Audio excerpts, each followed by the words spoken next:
Hello and welcome to my channel. It's Joyce time. You'll see there's an awful lot going on top today. And these little bits, I'd made some of my own bookmarks. And I liked the taggy material. What I've done, I don't know if you've seen the video yet, but I did some slow stitching, some embroidery, some using up of scraps, you name it, I was doing it. So I put it onto the material, took a photo of it, put it on the machine, printed it out, cut myself out some book tabs and put some tops in them. As I say, there's some with wool, and then there are some with the material scraps that I was cutting off. I was doing yo-yos at the time, so I was going around with my pinking shears and getting straggly bits. I thought, different. Let's have some of those. Anyway, what I've done, I've marked up, I've been having a look through, and I've marked up some different readings that I think you might like. Shall we do one? Let's have a look. We'll have the one at the back. There you go. So it's that one and a bit of that. It's on page 2063 in the Joyce Meyer Life Bible, if you want to keep up with me. And it's in James 5:20. And the actual title is Tell the Right Person. Shall we get into that one? Now you have to remember, these are Joyce's words. Let's see where we get, shall we? What have we got? James 5:16 teaches us that confessing our faults to one another aids us in the process of healing and restoration.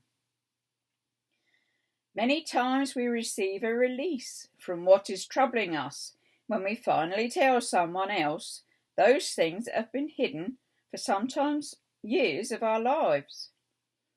Anything we feel we have to hide has power over us. But when things are exposed, the truth will make us free.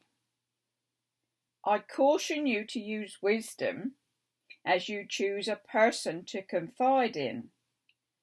Be spirit-led.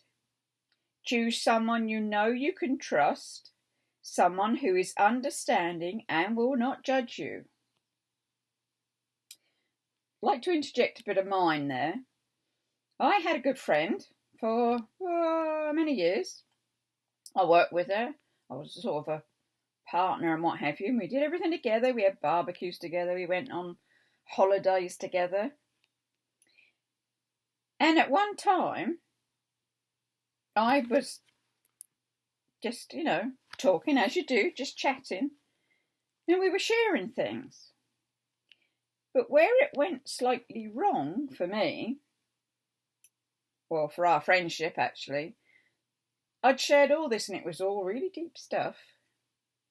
And then she, had a moment and wrote me a letter. And the letter was saying, well, you're like this because of this, and you're like that because of this. And I thought, I didn't need you to tell me all of that. I thought you were a confidential ear for me, an ear, not hair, a confidential ear. And it really upset me. So I went back, excuse me, and I said, well, this has confused me somewhat because I thought you were my confidant sort of thing. And now you're telling me, you're just reading me the riot act on everything we've done, everything I've said. Not happy. And she came back and she said, well, no, I'm not happy either. So that's the end of our friendship. I was taken aback. I was upset. I'd lost a blooming good friend, I thought. And it took me years to get over that. I did. I mean, it's now about 19 years on, so yeah, I got over it. But that's what Joyce is saying. Just be careful who you tell and what you tell.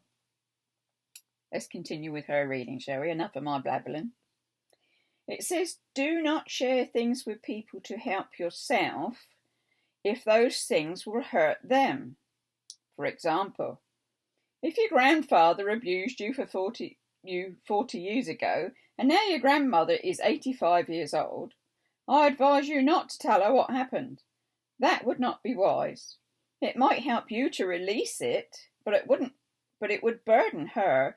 Instead, find a trusted spiritual leader, minister, or counsellor, or a really good friend that you can trust. Using wisdom and balance is so important in these matters. If you are going to share your problems with someone, let God show you who to choose as a confidant. That's a good idea. Pick a mature believer, someone who will not be burdened or harmed by whatever you share, use it to hurt you or make you feel worse about yourself, which is what my friend made me do. There you go. We live and learn, don't we? We do not always need to confess every fault to someone else, but there are times when it is very helpful. I strongly encourage you to follow the biblical instruction to confess your faults to others when you need to, in order for you to be healed and restored. Just use wisdom as you do. Tell the right person. The title is definitely right there, isn't it? You really do need to find someone that you can trust, that you can talk to openly, that is not going to judge you, and will just, take it on. It won't hurt them. You'll feel a bit better for getting it off your chest, we hope. Choose wisely. I think we'll leave it there, shall we? You ever think about it. And then always ask God. Say, I want to confess some things. Who do you recommend me to confess to? And wait on God. Okay? Give us a thumbs up. Do subscribe. I hope you're still liking these readings. And I should say, stay safe. Take care. And it's bye-bye for now.